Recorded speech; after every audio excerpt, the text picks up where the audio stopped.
नमस्कार दोस्तों, true life spiritual ज्ञान यूट्यूब चैनल में आपका स्वागत करता हूं। मैं एक मोटिवेशनल राइटर हूं जो आपको मोटिवेट करता हूं। मेरा उद्देश्य सच्ची घटना को आपके साथ शेयर करके और आपको मोटिवेट करना है। मैं केवल वही सच्ची घटना को आपके साथ शेयर करता हूं जो आपकी प्रगति में सहायक सिद्ध होता है। कुछ लोग मानते हैं कि भगवान सब जगह है, प्रत्येक मनुष्य में नहीं बल्कि प्रत्येक जानवर, प्रत्येक पेड़ पौधा, हर कण में भगवान विद्यमान है। जैसा कि हमारे शास्त्रों एवं पुराणों में भी कहा गया है, भगवान हर जगह है। जब भक्त बुलाते हैं वह आ जाते हैं। कुछ निराशावादी व्यक्ति है जो भगवान को नहीं मानते हैं। वह हमेशा बोलते हैं भगवान दुनिया में है ही नहीं, भगवान है तो उसे बुलाओ, भगवान दिखते कैसे हैं, भगवान रहते कहाँ हैं, इत्यादि। जैसा कि आप जानते हैं कि सफलता प्राप्त करने के लिए विश्वास होना बहुत जरूरी है। बिना विश्वास के कोई भी सफलता प्राप्त नहीं की जा सकती है। एक बार की बात है कि वृंदावन के छोटे गांव में पारो और रामदरस नाम के पति पत्नी रहते थे। वह दोनों आंखों से देख नहीं पाते थे और हर रोज भिक्षा मांग कर ही अपना जीवन व्यतीत करते थे। दोनों श्री कृष्ण की भक्ति किया करते थे। भोजन से पहले वह उस भोजन का प्रसाद लगा दिया करते थे।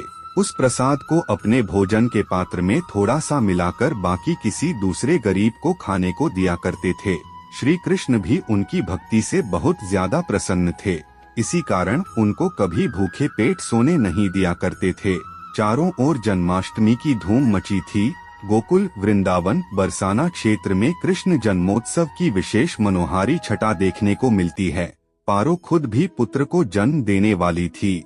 उसे खुद नहीं मालूम था कि वह जन्माष्टमी के दिन एक पुत्र को जन्म देने वाली है। ठीक उसी समय उसने पुत्र को जन्म दिया। वह अपने माता पिता की तरह ही श्री कृष्ण की भक्ति करता रहता था। उसका नाम उन्होंने चंदन रखा था। वह नाम के अनुसार ही शांत और शीतल स्वभाव का था। चंदन जब भी बीमार होता था या फिर अपने रास्ते से भटक जाता था तो उसकी मदद एक गाय चराने वाला करता था। उसका नाम मदन था। उसने बताया था कि वह पास के गांव में रहता है। जब भी चंदन के परिवार पर कोई विपत्ति आती तो मदन सदैव रखवाला बनकर खड़ा रहता था। चंदन जब बड़ा हुआ तो वह मदन के गांव में जाकर मदद को खोजने लगा और जैसे ही वह गांव पहुंचा उसने मदन के बारे में पूछा तो लोगों ने बताया कि यहाँ कोई मदन नाम का व्यक्ति नहीं रहता है। उसके बाद चंदन ने इस रहस्य का पता लगाने का मन बना लिया। चंदन उसे ढूंढता रहा परंतु उसे मदन ना मिला। फिर एक बार चंदन की माँ को बहुत ज्यादा बुखार हो गया था। वह लगभग मरने वाली थी। तब मदन उसके घर सहायता के लिए आया और शाम होते ही अपने गांव की ओर लौटने लगा। उस समय चंदन उसका पीछा कर रहा था और चोरी चोरी दूर से उसे देख रहा था। मदन वहां पर मौजूद एक मंदिर के अंदर दाखिल हो गया। चंदन उसे देखता रहा।